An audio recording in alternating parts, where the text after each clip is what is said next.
In a historic move, Canada's telecom agency issued a new rule declaring that high-speed internet, a basic service, is now necessary for the quality of life for all Canadians. Now, essentially saying internet is a human right. High-speed internet is now a human right. Now, let me contrast that for a second here before I get into some more details about what we're doing here in America.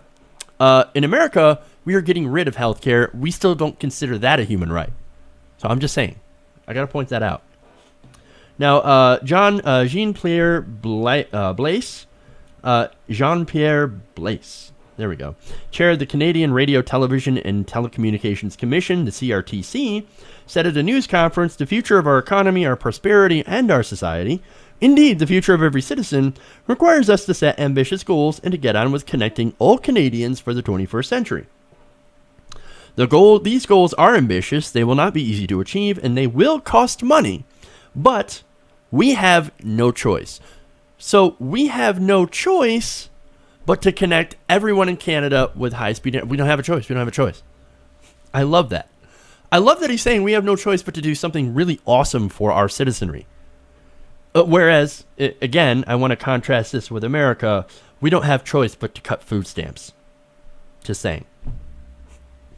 Well, not only that, but net neutrality is constantly under threat in this country. I mean, we've been maintaining the front line, but we still allow a duopoly to pretty much run, or a near duopoly at least, to pretty much run our cable services. Mm-hmm. And we allow unregulated price gouging. We allow, very anti-competition things to occur under the guise of competition. Right. Because profit centers are more important to us than human rights. And at this point, Canada is absolutely right. Internet is a basic, not a basic human need, but pretty much an essential human need at this point for communication.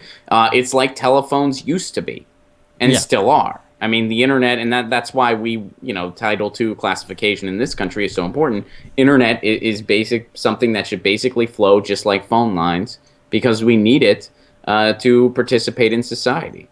And speaking of flow, of course, that reminds me how even right now in America, water isn't even considered a human right at this point.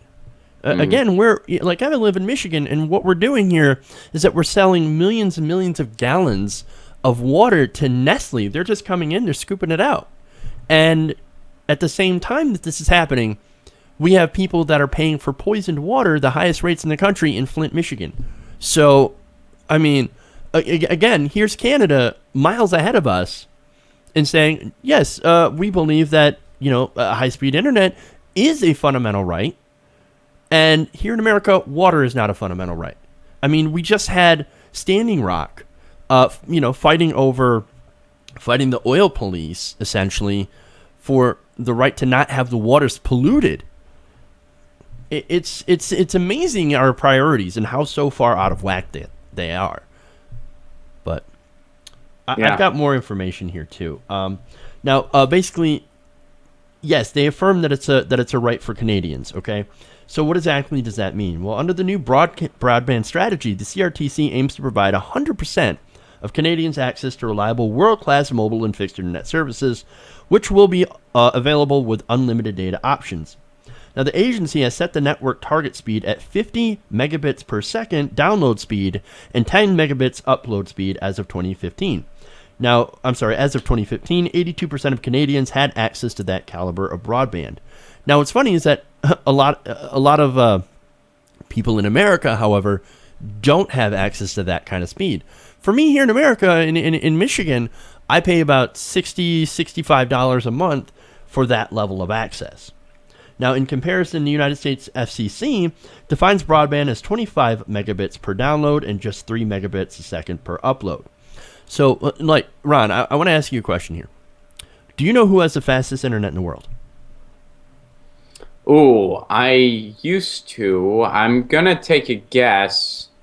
Is it Denmark? No, but it actually is one of the fastest in Denmark. The fastest internet in the world as of 2015 numbers, and of course you can check the link in the description of this video. Wait, give me one more guess. Go ahead. Netherlands. No. Damn it. Incorrect. Right. Tell me. Wait. I'm not looking anything up. I'm just straight up guessing. I used to know this answer. South Korea. Korea. I would have gotten it wrong. South Korea. No. South Korea. I did get it wrong. Let me. I know a little bit about Syria. Not a whole lot. Okay. But I do know that they love video games over there. They love their online video games. So it makes sense that they have the fastest internet in the world. Now, that's followed by, of course, Sweden, Norway, Japan, the Netherlands, Hong Kong, Switzerland, Latvia, Finland, and Denmark. So you were partially right. The countries that you named off do have some of the highest internet speeds in the world. Now, in our region, America actually has the best, and that includes Canada. Okay, so we actually do have faster internet here in America than they do in Canada, but not by much. Now, right now, we're not in the top 10 in the world. Okay, so, but it looks like the CRTC is actually trying to change that, and I think that's a wonderful thing. In fact, what they've done is they've set up a fund to support projects in areas that right now don't have access to fast broadband, and would provide an additional $750 million above current government spending over the next 5 years in order to modernize the systems to bring them up to the speed. So they're actually spending money on this, and they're actually saying, let's invest in this critical infrastructure at this time so that we can catch our citizens up, because we believe, because we know, the internet access to the internet, I mean, it's got the repository of the entire world's knowledge. Wouldn't you want everybody to have access to that? Mm-hmm. I know I would. Well, can I make a kind of related point? Sure. So I want to say this, since we're on like an internet rights story, getting it back to the United States and how we mentioned that net neutrality is constantly under siege, and it is. I'll say this: I don't think Trump is going to be able to touch net neutrality because he's already such a villain in the spotlight that I think people will go nuts. This is sort of like just an overall like just statement, warning, whatever. If there is ever a Democrat in the situation of president or anything like that is against net neutrality, I will not vote for that person ever, because I do think it would take a Democrat to kill that. I think that, sometimes people get a little more passive when it's a Democrat. I mean, that's why Bill Clinton passed the Telecom Act. It was Bill Clinton that did that. Right. Bill Clinton was able to pass that. I mean, I think that net neutrality is the Telecom Act of our generation. We stopped it. We stopped it from getting stripped from us before. And Obama did do the right thing. He came out. It took him a while. He didn't come out until the 11th hour, but he did come out and do the right thing. And I don't think Trump's going to be able to get it through because he's already too big of a villain. People will go nuts. They'll crash the FCC's website again. But if there's ever a Democrat that's passive about net neutrality, that wants to get rid of that issue alone, I would not vote for that person. Because I agree. That would be catastrophic to media democracy. That would be catastrophic to this country. It would be a disaster. And if you had somebody that would passively let that happen, or even worse, somebody that's against net neutrality and they're a Democrat, I don't know what I would do, but I would not vote for that person, and I would actively be like, we cannot let that person in office. Yeah, there was a story today earlier related to this, where Trump, and I forget who his third appointee to the FCC is going to be, but that person has never come out against net neutrality. Now, the other two appointees were, big lobbyists and part of the communications industry, and of course they're like, yes, get rid of net neutrality. It's terrible for businesses. But this third guy that Trump put on there, and I kind of want to give him a slight bit of credit for it. He's not somebody who's against net neutrality, and look, this is a very important conversation to have, because as you said, it is under threat. The Republicans want nothing more than to eliminate it, but I think, as with a lot of these ideas that benefit corporate systems, that it does, you're right, it does take a Democrat to get rid of these things. And so this is why, yes, we have to be vigilant in the Trump era, but also whatever comes after Trump, if it's not progressive, well, even if it is progressives or claims to be progressive, we still need to pay attention to this, because this is fundamental. And this is something that needs to be protected. Absolutely. Yeah. I mean, and it's just one of those things. It would have, and I hate to sound like a one issue person here, but it's such a domino effect issue. Yeah. That, I mean, if net neutrality got stripped from us, I mean, first of all, people like me and you, it would be catastrophic to our livelihoods. So that's a significant thing. But more so looking big picture, I mean, we have a media structure that's problematic enough to begin with. Losing something like net neutrality, I mean that's pretty much that's the main that's the main go-to in the fight. Mm-hmm. And that would be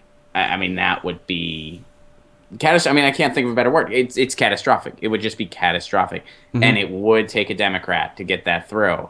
And I'm not saying, I don't know off the top of my head, at least, of any anti-net neutrality Democrats. I don't even know if they're out there or not, but I'm sure that somebody could be, or could be bought.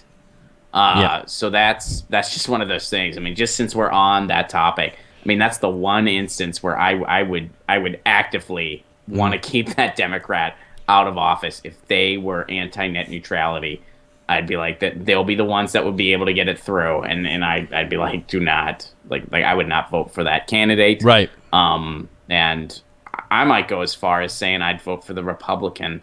Ouch. Instead. I mean, I probably not. I probably just wouldn't vote.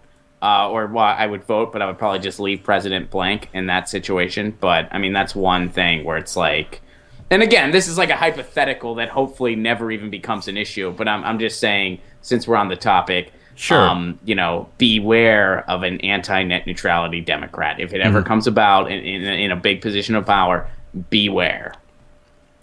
Yeah.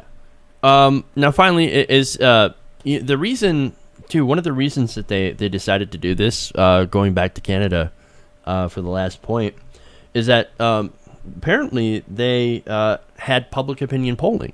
Now, they did a recent review of the nation's basic telecom services and an opinion poll, and they realized that their infrastructure wasn't that good and that the people were actually demanding more. And right now, Canada's a lot better when it comes to representation than we are. I'm not saying they're perfect, because there are issues there as well. But they actually listened to the people and were like, yeah, let's do this. Let's put some money towards it. Let's modernize our system and affirm that this is something that the Canadian people want and the Canadian people need. So, and I think that's a wonderful example of democracy actually working in somewhere, and it's good to do a story like this once in a while. So you mean that they listened, like the elected officials listened to their constituents? Yes. And then did something that they wanted. Right. Huh. That's an alien concept, I realize. Has Congress heard of this? This is a cool concept. It is. I think we got to get on the phones, man. I don't think our elected officials ever heard about this. We should really spread the word. Hey everybody, thanks for watching this video. If you want to see more like this, please hit the subscribe button below. And if you want to support truly independent, non-corporate media, go to our Patreon page and become a patron. Patreon.com/TYTNation.